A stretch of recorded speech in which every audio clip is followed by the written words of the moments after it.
মন্দিরে যাচ্ছি। আমি রামপ্রসাদ মণ্ডল, গয়া এসেছি। গয়ার থেকে সামান্য একটুখানি ভেতরে ঢুকে যেতে হবে।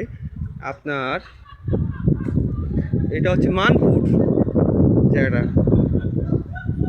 গয়ার বুকে খুব সুন্দর জায়গা। একটা সূর্য মন্দির, ঠিক চূড়াটা সোনার আছে, উপরের চূড়াটা দেখুন। আর চারিদিকে জল, বিশাল একটা পরিবেশ, সুন্দর পরিবেশের জায়গা একটা। সূর্য ঠাকুর দর্শন করতে যাচ্ছি। দেখুন সামনে মহাকাল আছে, গণেশ,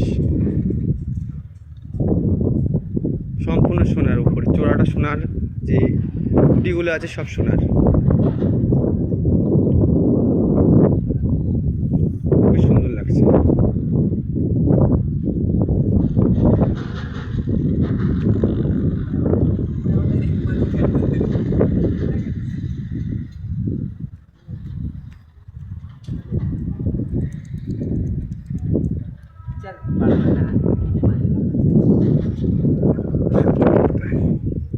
এখন গেটটা বন্ধ আছে, ঠিক 4টার সময় করে খোলে, আর ভোর 10টা অবধি, সকাল 10টা অবধি।